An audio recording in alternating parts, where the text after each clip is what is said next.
Bueno, pues entonces en esta ocasión pues estoy encantado de hablar una vez más de los aerosoles como principal medio de transmisión del, del COVID.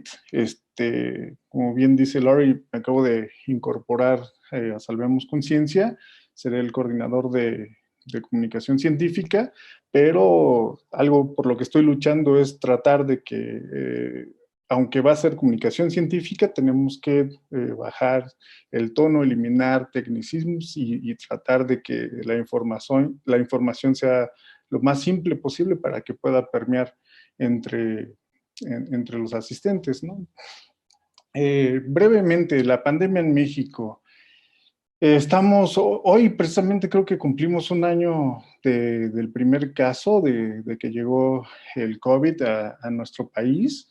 El COVID es una enfermedad ocasionada por el coronavirus, un virus nuevo del que no se sabe absolutamente nada, pero también una de las cosas que me gustaría resaltar que hemos aprendido a través del tiempo es que esta enfermedad, este virus, es un virus clasista y racista. Es una enfermedad que principalmente se ha ensañado con los que menos tienen y con las llamadas minorías. Por ejemplo, en Estados Unidos hemos visto que los afroamericanos, los latinos, los indocumentados son los que principalmente están siendo afectados o se están muriendo. Son los que desafortunadamente no se pueden quedar en casa y tienen que sufrir de contagios y muertes. En el caso de México, pues sucede también algo parecido, aunque una de las medidas que se han implementado casi en todos los países es el quédate en casa, pues sabemos de antemano las disparidades sociales que existen en nuestro país. Millones de personas son pobres, tienen que salir a trabajar, de lo contrario no pueden llevar el sustento a sus familias y pues lamentablemente, desafortunadamente son los que están enfermando y cayendo.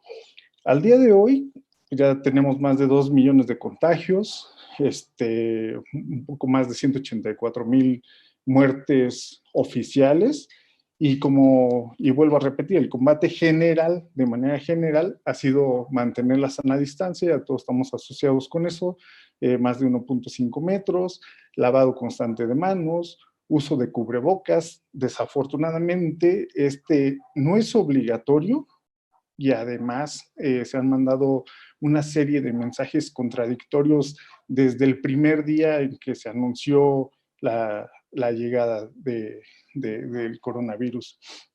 Y así como les decía, el quédate en casa y cierre parcial o total de establecimientos, pues también se ha dado de manera parcial. Vamos a hablar un poco de las vías de transmisión y vamos a ir del lado izquierdo al lado derecho en orden del nivel de riesgo. El primero es la transmisión por contacto. ¿Esto qué quiere decir? El que toquemos objetos o superficies que pudieron haber estado que alguien las pudo haber contaminado. Y es la principal medida de combate contra COVID. Y se ha invertido, por lo tanto, muchísimo dinero en limpiar, en desinfectar, esto por parte del gobierno, pero también en nuestras casas o en muchas casas, la gente, lo veíamos las primeras semanas, terminaron en centros comerciales con los desinfectantes en aerosol, con la idea de que eso iba a prevenir el contagio y van a estar protegidos. Y lo único que generan con eso es contaminar las áreas donde lo están poniendo, exponiendo su salud, pues eso está mal. Esta, como lo dije, es la que tiene menor grado de riesgo. Incluso muchos investigadores han dicho que prácticamente es nulo. Y otra de las cosas es que también algo que ha favorecido que esto sea bajo o nulo es que desde hace años en México y en otras partes del mundo ha habido una campaña fuerte de lavado de manos, incentivando el lavado de manos y pues todos, es muy raro ahora la gente que no lo hace. La segunda Vía de transmisión que le pondríamos un nivel de riesgo medio, intermedio, es la transmisión por gotículas. De acuerdo a la OMS, esta es la principal vía de transmisión. Esto se da porque estamos dos personas o más platicando en una distancia corta, menor a la de la sana distancia, menos de 1 metro, 1.5 metros, y entonces cuando estamos hablando podemos salpicar con pequeñas gotas o balas que también se les ha mencionado, y estas, si no tenemos cubrebocas, entonces vamos a salpicar a la otra persona, y en caso de tener COVID vamos a transmitir la enfermedad. Para esta medida, pues es relativamente también sencillo evitar la transmisión. ¿Cuál? Uso de cubrebocas. Si yo tengo cubrebocas, no hay forma de que eso que estoy salpicando atraviese el cubrebocas y entonces salpique a la otra persona. Si además la otra persona está usando cubrebocas, pues menos le va a llegar lo que yo esté salpicando. Y además, si guardamos sana distancia, pues esos proyectiles tampoco van a alcanzar a hacer contacto con la persona. Pero entonces, si la transmisión por contacto que tanto combatimos no existe, y además limpiamos mucho, si la transmisión por gotículas existe, pero es fácil ¿cómo se dice?, de eliminar. Entonces, ¿qué está pasando? ¿Por qué tantos contagios alrededor del mundo? ¿Por qué tantas muertes alrededor del mundo? Pues simplemente porque son las vías de transmisión que menos importan.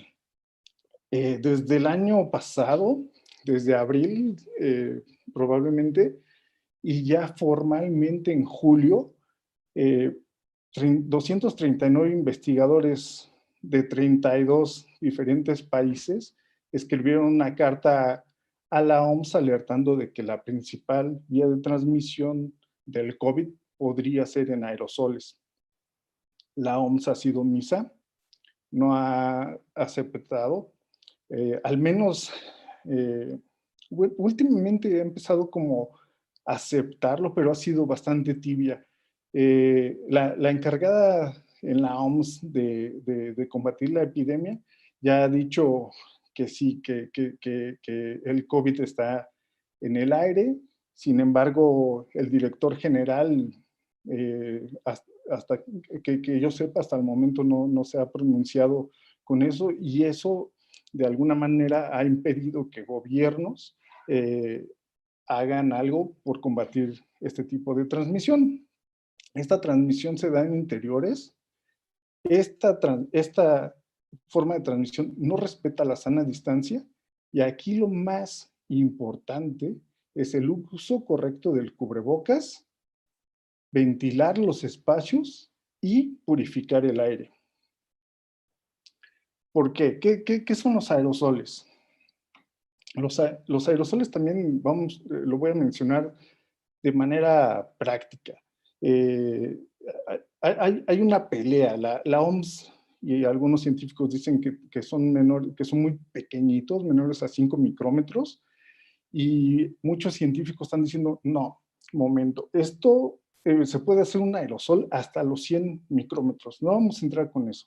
Lo que es importante aprender, conocer, es que cuando estamos hablando, y no solamente hablando, de manera normal, si estuviera callado, estoy respirando y exhalo de manera natural aerosoles.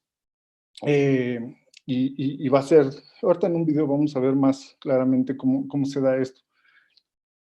Otra de las cosas que se han observado es que en comparación con mantenerme en silencio, si hablo, estoy exhalando 10 veces más aerosoles. Si alzo la voz, si empiezo a gritar o empiezo a cantar, puede ser de más de 50 veces en comparación con estar en silencio. Entonces, también por eso es importante no solamente el uso del cubrebocas en espacios cerrados, sino además mantener el mayor silencio posible para evitar una mayor generación de aerosoles entre aquellos que estén infectados. Y también algo de lo que últimamente hemos estado viendo es que comer también te genera una gran cantidad de aerosoles y sobre todo estoy pensando que, por ejemplo, tomar refresco, pues, y si es gaseoso, pues de repente te hace eso eruptar y puedes generar una mayor cantidad de aerosoles y exponer a la gente. Entonces, de preferencia también cuando viajen o estén en lugares cerrados, usen bien el cubrebocas y además eviten comer o tomar refrescos. Y dado que este tipo de actividades son las que provocan una mayor expulsión de aerosoles y de virus, es que se ha visto que los centros de culto, las iglesias, los gimnasios, los restaurantes y sobre todo los bares son los lugares de mayor contagio. Ahí no solamente no hay cuidado muchas veces, sobre todo en los bares y en los restaurantes, muchas veces no hay esa condición de 1.5 metros, pero independientemente de eso, como les dije, ahí ya no importa la sana distancia. El problema ahí es que la gente empieza a tomar o la música está muy alta y está gritando, y entonces eso genera una gran concentración de aerosoles dentro del espacio y es más fácil que la gente se infecte. Aquí, de manera gráfica, se los presento y es importante para entender más adelante por qué la purificación es importante para eliminar los aerosoles y la presencia del virus en el interior. Lo que estamos viendo aquí es un cabello humano, más o menos mide de ancho entre 50 y 180 micrómetros. Un granito de arena en la playa mide alrededor de 90 micrómetros. De acuerdo a la OMS, estaría más o menos por aquí el tamaño de lo que sería declarado aerosol. Y hasta acá abajo podemos ver el tamaño del coronavirus. El coronavirus está entre 0.1, 0.5 micrómetros. Es demasiado chiquito. Incluso eso también ha sido tema de controversia, porque hablando con algunas personas, al principio de la pandemia hablábamos de, pues es que el uso del cubrebocas tendría que ser obligatorio. Y decían, no, pero es que el tamaño del virus es tan pequeño que va a atravesar las fibras del cubrebocas. Y pues no, la realidad es que no es así. El coronavirus es muy pequeñito, pero nunca va desnudo, no anda en el ambiente desnudo, siempre va dentro de una gota, puede estar absorbido al polen, al pelo de las mascotas, en otros alergenos. Entonces, sí es chiquito, pero siempre va transportado en el aire, en aerosoles, en otras cosillas. Entonces, y que además van a estar flotando dentro del espacio cerrado, sobre todo si no hay buena ventilación. Aquí me voy a detener un poquito para ejemplificar cómo se generan los aerosoles, para que de manera gráfica estemos hablando de lo mismo. Este es un video padrísimo del Washington Post y fíjense, aquí como pongo pausa, aquí como les dije, están hablando dos personas, se están generando aerosoles, pero esos aerosoles pueden ir a una distancia mayor a la sana distancia. Pueden ir hasta 5 o 6 metros o más. Vean la dispersión. ¿No? Están interactuando, están platicando. Y este está genial. Un ejemplo perfecto. Varias personas dentro de un bar con mala ventilación. Arriba, al fondo, estamos viendo dos personas que están interactuando. Al centro, otras personas que están interactuando entre ellos y que podrían no entrar en contacto con estas personas que están emitiendo los aerosoles. En este caso, todos están todos están generando aerosoles, pero aquí para ejemplificar solamente estos de arriba o este de arriba es el único que tiene la infección, tiene coronavirus. Entonces, nos vamos a centrar en este porque es el que va a estar dispersando aerosoles con coronavirus.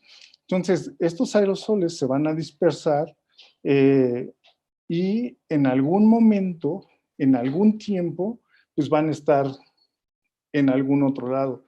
Y sin que hayan estado en contacto, por ejemplo, estos o incluso estos más alejados, podrían contraer la infección por los aerosoles. Entonces aquí es importante entender esto porque pues aquí muestra cómo independientemente de que interactuemos, independientemente de que guardemos o no la sana distancia, los aerosoles van a provocar una, la infección de las personas. Entonces, esto está súper bien.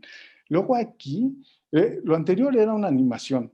Aquí ya con cámaras infrarrojas se está viendo cómo se está exhalando los aerosoles. Incluso una analogía que hicieron los investigadores desde el año pasado es que tenemos que mirar al coronavirus como humo de tabaco. Nada más que la diferencia es, miren aquí, dos personas platicando de manera natural, no hay sana distancia, eso no importa, pensemos son pareja, viven juntos. El problema es que si ellos están igual en un mismo cuarto con otras personas, aunque no estén interactuando, vuelvo al ejemplo anterior, van a resultar infectadas. Entonces, la diferencia es que, como les mencionaba, el humo de tabaco lo podemos ver al principio, pero también se puede oler. ¿Qué hacemos para eliminar la presencia de ese humo? No faltará quien ponga también productos aromatizantes y desinfectantes para eliminar, pero lo único que estamos haciendo es enmascarar el humo del tabaco, el aroma. En realidad lo que muchos hacemos, bueno, aquí me detengo tantito, en realidad lo que se tendría que hacer es abrir puertas y ventanas para que entonces el aire que está aquí adentro contaminado con ese humo de tabaco sea reemplazado por aire del exterior, por oxígeno limpio, y entonces es la forma en que vamos a estar eliminando el humo de tabaco. En este caso aplica lo mismo para los aerosoles. Ahora, aquí en esta imagen, en este video, lo importante es mirar a esta ilustración de aquí abajo, de la izquierda, para resaltar la importancia de usar el cubrebocas, pero además usarlo correctamente. ¿Y qué quiere decir correctamente? Que el cubrebocas no solamente tiene que tapar la nariz y la boca, sino además tenemos que evitar que haya huecos o espacios entre la nariz, entre el cubrebocas y la piel y la cara, porque si no va a suceder lo que está sucediendo aquí en este video. Como pueden ver, no está bien ajustado y entonces están saliendo una gran cantidad de aerosoles. En este caso, ella la portadora, llamémosla así, está enferma de COVID, está dejando escapar el virus. Y lo mismo pasaría si nosotros estamos al lado de ella o en un espacio con ella. Si tenemos mal ajustado el cubrebocas, pues va a pasar lo mismo que con ella, pero a la inversa. Los aerosoles junto con el coronavirus van a empezar a entrar por esos espacios y entonces la efectividad del cubrebocas pues, se redujo sustancialmente. Ok, y entonces, ¿qué tenemos que hacer para cortar estas cadenas de contagio a través de combatir la transmisión por aerosoles? Una de las más efectivas, seguimos, el uso de cubrebocas. Aquí es importante hacer un paréntesis y explicar un poquito acerca de la efectividad de cada uno de los cubrebocas. Estamos muy asociados ya con estos tres. Un KN95, un quirúrgico y uno de algodón, de tela. Los KN95 se refieren a que filtran, si se usa correctamente, podría filtrar el 95% de los aerosoles. Súper bueno, súper bueno. El problema es que no solamente en México, sino en Estados Unidos y en muchos países, la piratería existe. Y entonces ha habido todos lo hemos visto aquí, hay una explosión de puestos callejeros vendiendo cubrebocas y entre ellos KN95, rosita, con figuritas, del color que tú quieras. Y esos lamentablemente se llaman KN95, pero no necesariamente, pero como no son certificados, probablemente no tengan la misma eficacia. En Estados Unidos se hizo estudios y se encontró que aquellos cubrebocas KN95 que no estaban certificados, la eficacia de filtración disminuía hasta 25%. Eso es nada, eso no sirve. En cambio, un cubrebocas quirúrgico nos brinda una protección de alrededor de 70%. El problema con los quirúrgicos es que muchas veces se hacen huecos aquí en los cachetes, y si se hacen huecos, entonces eso no sirve. Pero tienen también la ventaja de que tienen un ganchito que podemos ajustar a la nariz y tratar de ajustarlo siempre. Ahora, en el caso de los cubrebocas de algodón, esto se ha visto que tienen un intervalo entre el 50 y 70% de efectividad, y esto va a variar y depender de acuerdo del tipo de tejido. Entre más apretado sea el tejido, más reducido el hueco, la eficacia, la eficiencia es mejor. Pero lo que han estado sugiriendo es el uso de doble cubrebocas. Eh, por ejemplo, aquí en esta imagen podemos ver una persona con doble cubrebocas. En la parte de abajo tiene uno quirúrgico, se ajusta bien la parte de la nariz, trata de ajustarlo y además encima está poniendo otra capa de filtración que va a actuar como capa de filtración, pero que además va a ayudar a que se vista o se ajuste mejor el quirúrgico, evitando esos huecos. Entonces, usando esto, pues nos vamos a una efectividad de 85% en la filtración. Y eso es bastante bueno, porque si todos usáramos esa combinación, entonces la efectividad sería hasta 98%, superior a lo que nos ofrecen los KN95, ¿no?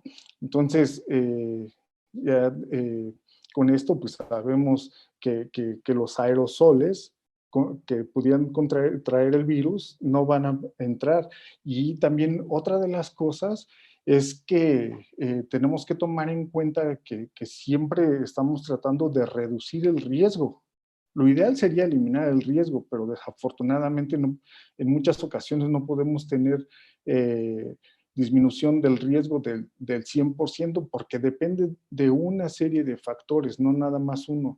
En este caso, el cubrebocas es uno, se ve que es bastante eficiente, pero también dependerá de cuánto tiempo mantenemos, de cuánto tiempo estamos al lado de una persona contagiada, en un espacio cerrado, de mis defensas, de varias cosas.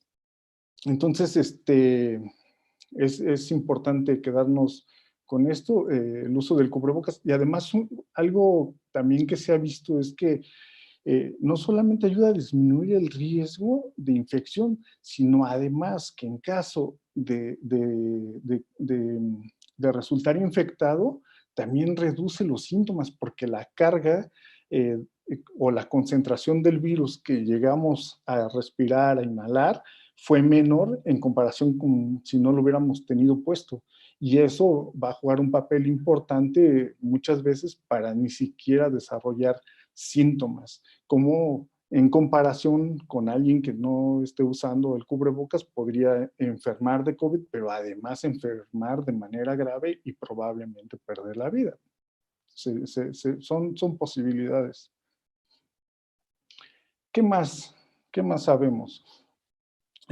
Como ya lo había mencionado, la importancia de ventilar se vuelve bastante importante porque con esto vamos a reemplazar el aire que hay al interior y al reemplazarlo pues estamos eliminando el virus del interior y en el transcurso pues también estamos diluyendo la concentración de ese virus o del virus en el aire.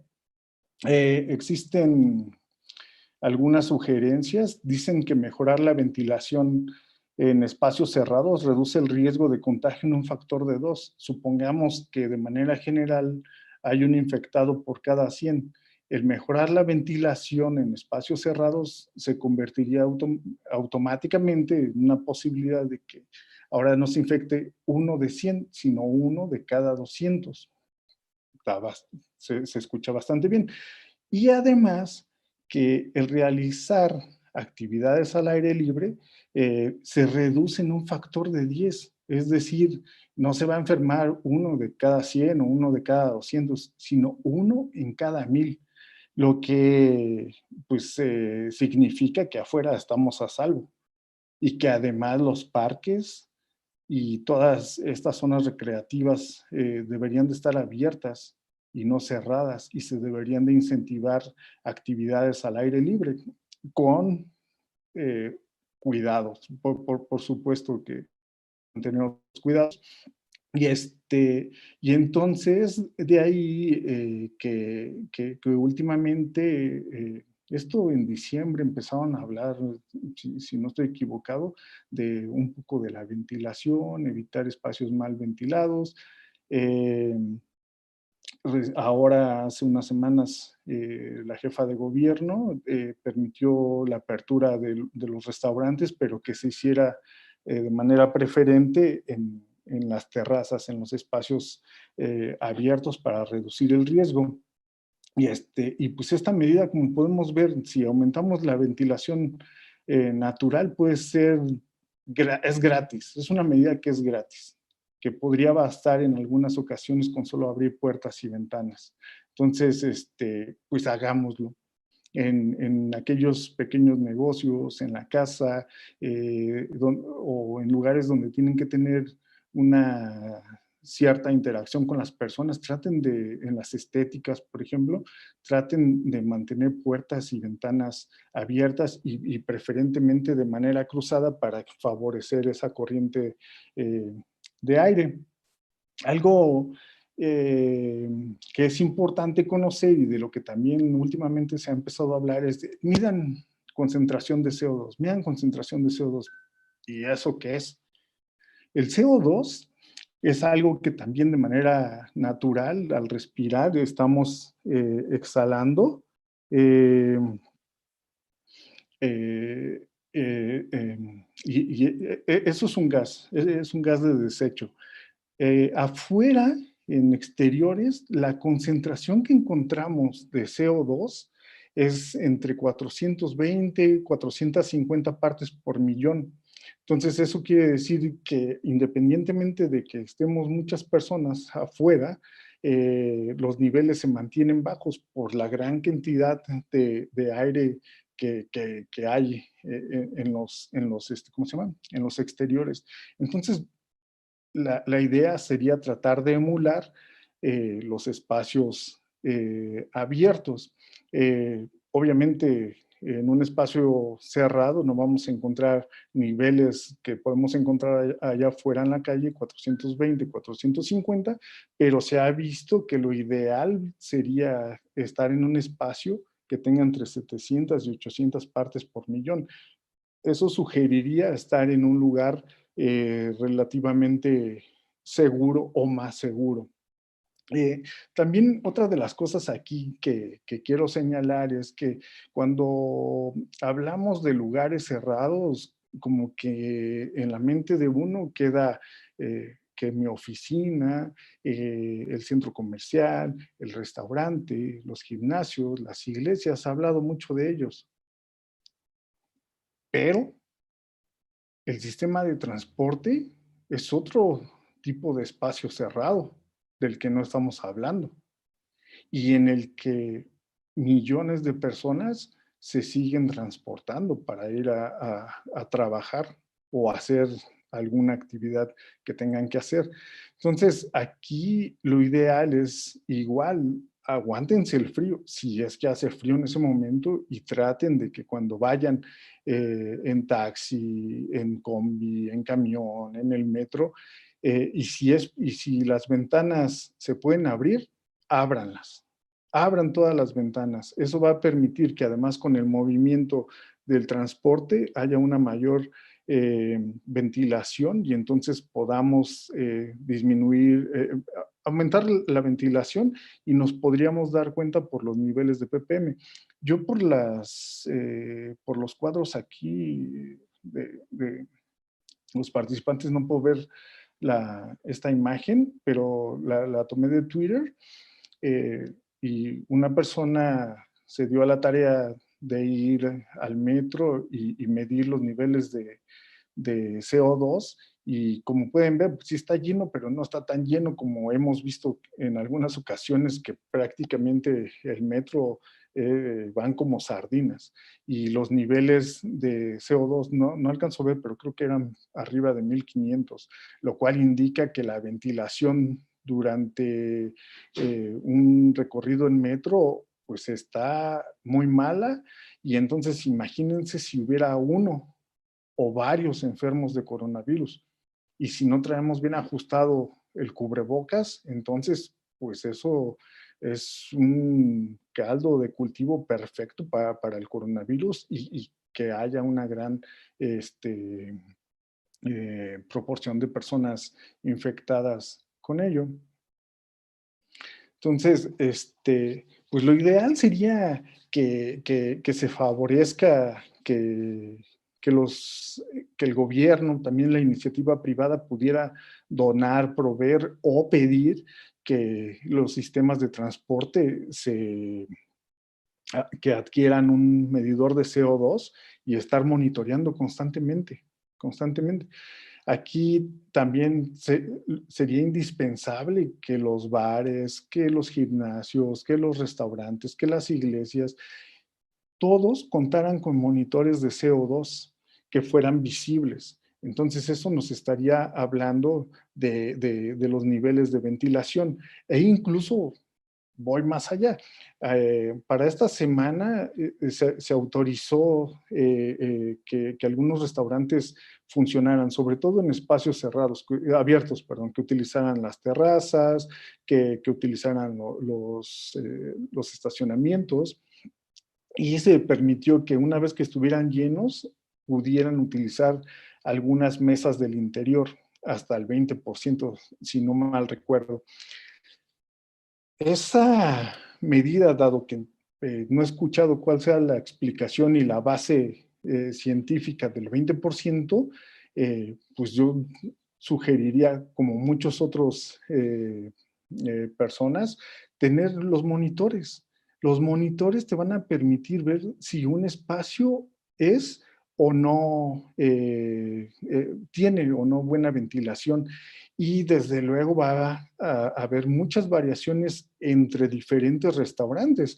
Habrá restaurantes que a lo mejor no puedan tener ni siquiera 2 mesas o una, porque es tan mala su ventilación que solamente con el mesero hay niveles de 800 ppm o 900 partes por millón. Pero igual habrá restaurantes o algún negocio donde pueda llegar al 50, 60, 70% de ocupación y los niveles de CO2 se mantengan muy bajos porque es un lugar súper ventilado. Entonces, esto también juega un papel importante no solamente en evitar la transmisión del coronavirus, sino además permitiría la reactivación económica del país o de una zona o de un grupo. Entonces, valdría la pena estarlo evaluando por parte de las autoridades. Otra forma de ventilación es la mecánica. Aquí esta es más especializada, generalmente, bueno, muy pocas casas cuentan con ello y esto es más como para centros comerciales, para empresas, para edificios gubernamentales, privados, eh, que cuentan con ello. Aquí la sugerencia se está diciendo que deberían de tener, actualizar sus sistemas de ventilación mecánica que provoquen 5 o más recambios de aire por hora. ¿Qué queremos decir con esto? ¿Qué significa 6 recambios de aire por hora? Quiere decir que cada 10 minutos el aire del interior va a ser completamente reemplazado por aire limpio. Y entonces eso va a hacer que también la cantidad la cantidad del virus se mantenga bastante baja, diluida o nula, y entonces igual se prevenga los contagios por COVID. ¿Cuándo no se puede tener una buena ventilación? Se sugiere utilizar filtro cepa, ¿no? Y aquí la recomendación es que, bueno, yo sugeriría que independientemente de que tengan buena o no ventilación, si tuvieran la posición, los recursos de tener un purificador de aire con filtro EPA, cómprenlo y utilícenlo. Estos purificadores de aire, como el que les muestro aquí, este es el purificador de aire. Este te va a ayudar, bueno, esto es lo que se ve, no es más que un ventilador con un filtro dentro de una caja bonita. Este filtro lo que va a hacer es que el ventilador va a aventar el aire, va a captar el aire, lo va a aventar, lo va a pasar por este filtro y entonces va a quedarse atorado en este filtro. Puede quedarse polen, pueden quedarse cabellos de mascotas, pueden quedarse ácaros, PM2, material particulado, PM2.5, PM10, que además son contaminantes recurrentes aquí en la Ciudad de México y en otros lados. Entonces, todos van a quedar ahí y además los aerosoles, ¿no? Junto con el virus. Entonces, aparte de que estamos ventilando y diluyendo la concentración del virus, si utilizamos purificadores de aire con filtro cepa, lo que vamos a hacer es estarlos concentrando dentro de este purificador y las personas que estemos en ese espacio, pues no lo vamos a oler, no lo vamos a respirar y el riesgo de contagio se disminuiría. Es un poco prohibitivo este tipo de dispositivos, andan en promedio rondando los 6,000, quizá un poquito más baratos algunos, y puede haber otros muy, muy, muy caros, y eso podría ser una limitante para millones de personas. Pero también otros investigadores han estado haciendo pruebas siguiendo esta lógica. Bueno, necesito un ventilador y un filtro. Entonces, yo el caso que conozco es un español que ha estado trabajando con esto, egresado del MIT, hizo pruebas, compró ventiladores normales, les puso otro tipo de filtro que se llama MERV 13 o superior. Este tipo de filtros también ayudan a atrapar aerosoles y todas estas cosas que les mencionaba y son mucho más baratos. Muchos ya contamos con ventiladores en casa y si no, pues no son tan caros y los filtros MERV son más baratos, vaya, y son en este momento un poco más sencillos también de conseguirlos. Tal vez el costo de hacer uno de estos pudiera estar rondando, dependiendo de si tienen o no ya el ventilador, pudiéramos estar gastando entre 800 y 1,000 pesos. También otra de las cosas importantes es que hay que tener cuidado. Yo compré un purificador de aire y no preví que tenía que reemplazarlo a los 6 meses usándolo 8 horas diario y ahora ya no encuentro el filtro. Entonces hay que prever eso, ¿no? Que cuando compremos o hagamos nuestro purificador artesanal, tengamos disponibles algunos filtros para estar protegidos por un mayor tiempo porque después de cierto tiempo estos ya pierden la eficiencia. Entonces, con esto termino, y las conclusiones es que tenemos que usar doble cubrebocas, tenemos que ventilar y tendríamos que filtrar el aire. Se me olvidó poner que debería de ser mandatorio no solo el uso de cubrebocas, sino además poner monitores, medidores de CO2 en todos los establecimientos, incluido el sistema de transporte. ¿Qué no debemos de hacer después de esta línea? Esto. Ya aprendimos que para eliminar los aerosoles y el virus del aire, lo que necesitamos es ventilar o filtrar. Entonces, que no les vean la cara, que no los defrauden y que no los enfermen. Mucha gente lo que está haciendo es esto, incluso en las mismas casas, es que me estoy sanitizando. ¿Para qué? El virus está dentro de uno, no está en la ropa y como ya vimos, la transmisión por contacto no existe. En estos días incluso hay un candidato para algo me bloqueó porque estaba ofreciendo pasar en la Benito Juárez a sanitizar las paredes que para darte un servicio. Eso no sirve, te están engañando. Y también algo que he visto en algunos lugares es que pasan con pipas esparciendo quién sabe qué cochinada por la calle, y eso tampoco funciona. Están gastando millones, millones o miles de millones en todo México y en el mundo, comprando productos desinfectantes que lo único que están generando es contaminar los interiores o los espacios con otras cosas que pueden ser dañinas a la salud o que por lo menos nos podrían provocar una alergia o irritación de la piel. Entonces, estas son las cosas que no deberíamos de hacer y menos dejarnos rociar o disque sanitizar los hogares. Entonces, de mi parte es todo. Si tienen alguna pregunta, pues con mucho gusto la puedo contestar.